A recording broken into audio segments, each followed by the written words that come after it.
create energy. Like how is that we can waste all this energy and not understand that we're energy hogs? You take my course. Sponsored by the OPA. Online. We took a British energy management course. Look at this, guys. Look at this. And we're going to help him get his 6,000 megawatts. But more seriously, this here is, if we don't learn about the issues, including demand response and smart grid, just like, I'm still trying to figure out my BlackBerry, Blueberry, or whatever, we need to learn what the issues are. And then you can take a position on what the risks and what the rewards are. But there's an online energy management course for dummies. I say energy management for dummies. Anyway, thank you for attending. We too love the CBC and we want to make it more electric and more frequent everywhere and cleaner and all of that. Just like the public services the point about education, it's not about education. People know. I'm convinced people know.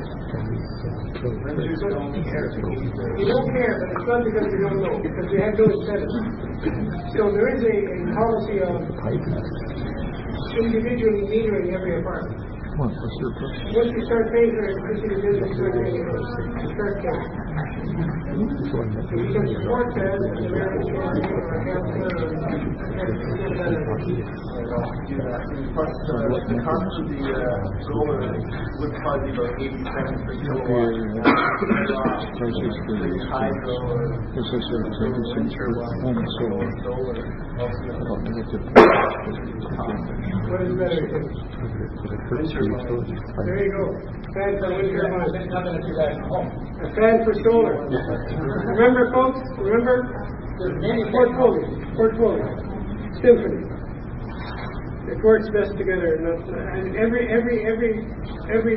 source has a niche application and has a. You've been patiently waiting, and you're my first introduction to post-carbon control. So I'm sorry for not taking a question earlier. Last time we saw exclusion petroleum prices, we also saw prices in the Middle East.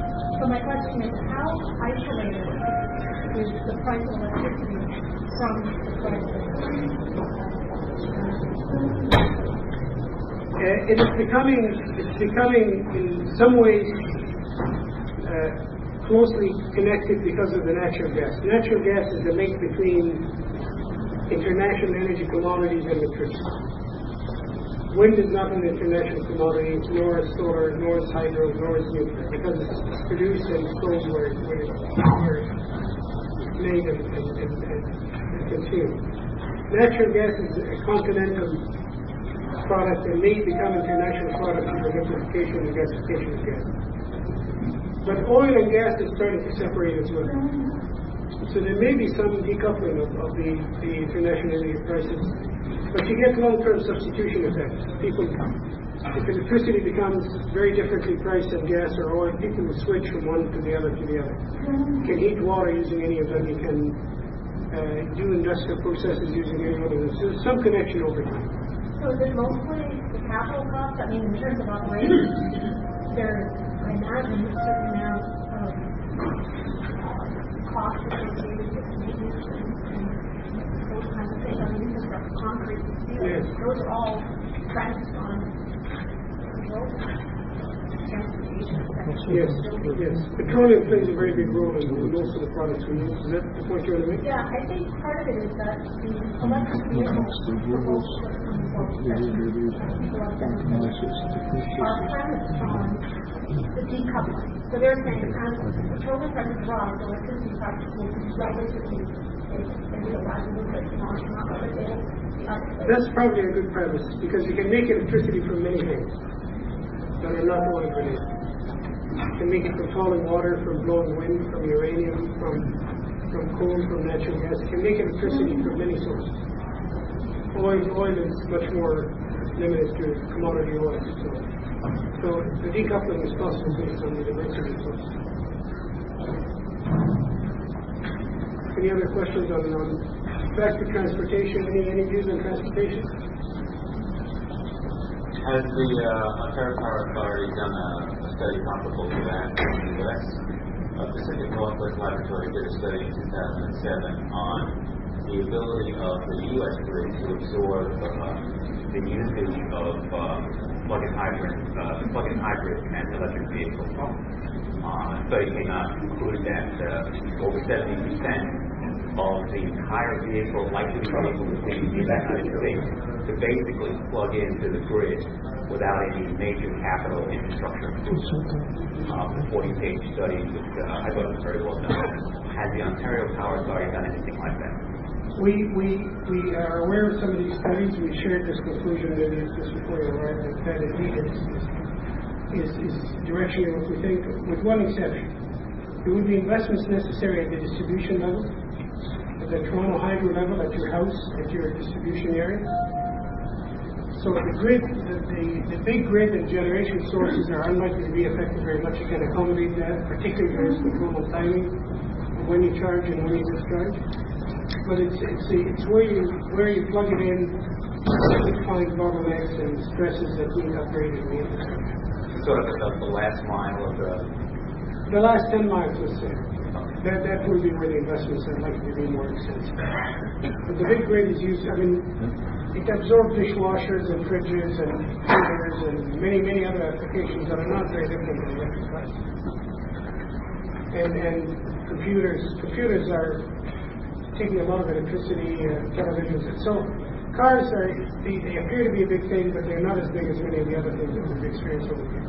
But you've seen no specific studies, either BC Hydro, Hydro-Quebec, or any of the other. We share with the federal government. They have a group that studies electric vehicles and use of cars. But if you want to know more specifics, speak to Joe or I. Okay. My friend from Clean Air and Oil. Yes. So I have two questions. Yes. One about nuclear, one about coal. So nuclear.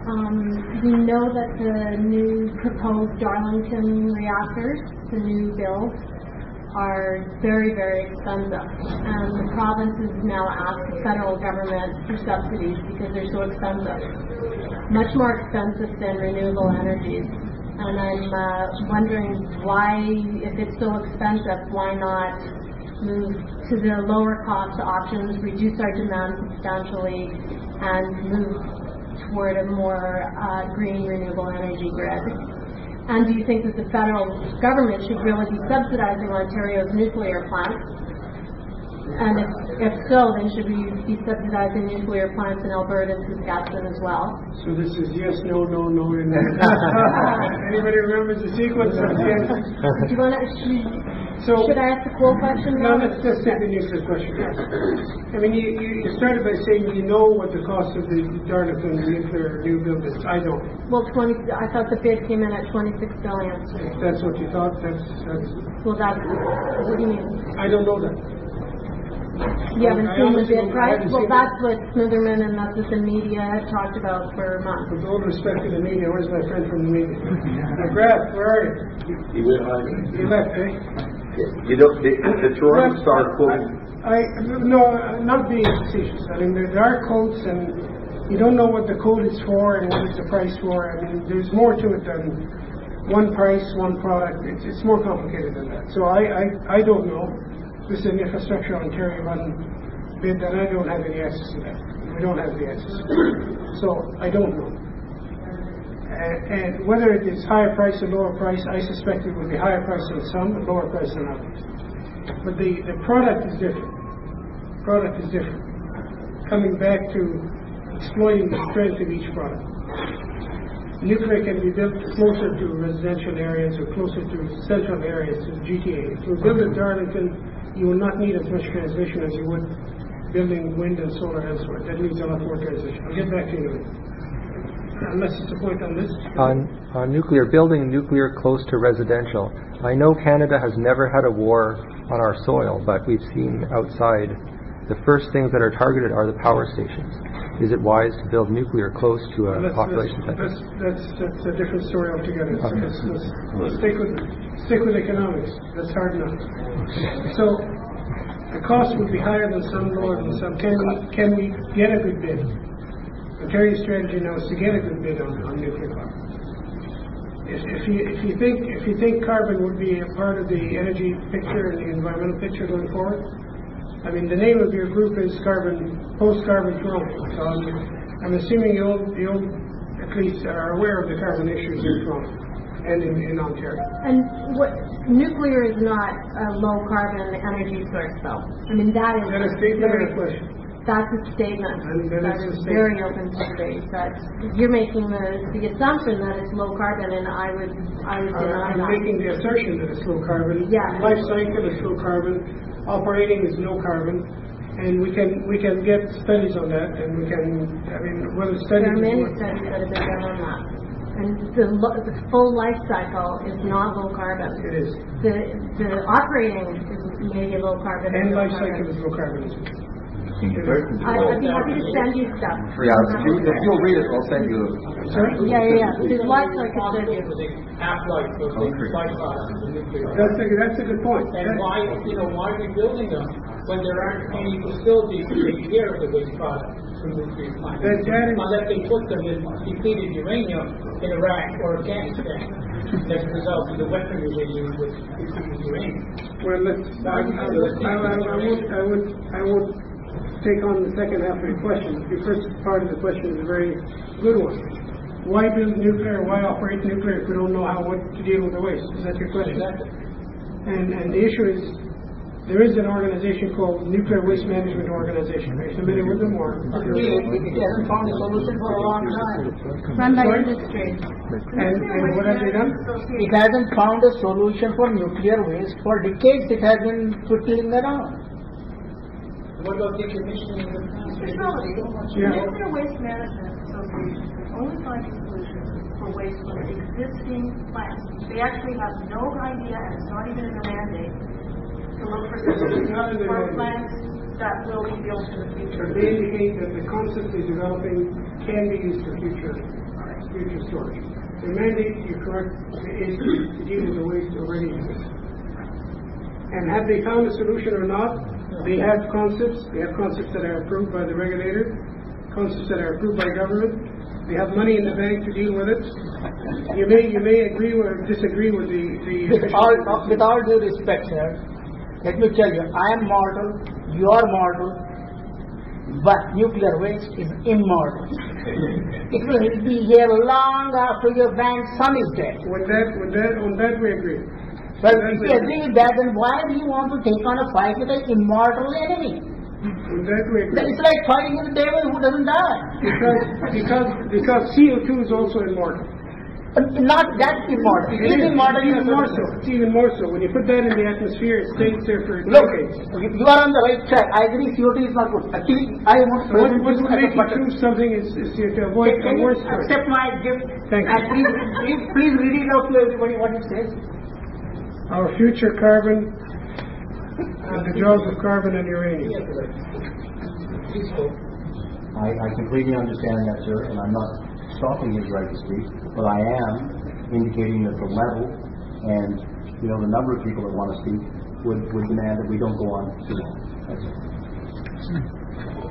And I would disappear at 8:15. Because he's taking the public transit home. It's going to have nothing to do with whether we're talking about nuclear, wind, and solar, or transmission. Question on So the question of nuclear waste is a very good one, is a very pointed one, and is one is worthy of discussion and debate.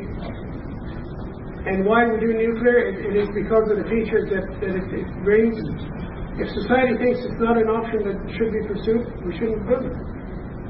But the alternatives have to be brought forward.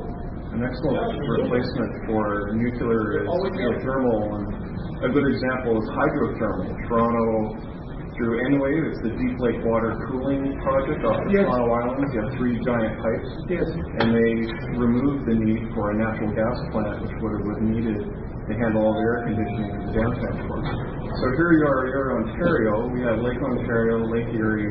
We're surrounded by lakes, and yet only Toronto has this element put in place, and that was when, 2002 or something. So my question is, why not more cities? Why only Toronto to have no need for extra gas plants when any city along the lake can also have such a plant? I don't understand. We should ask the city planners and the Well, that's Ontario. It has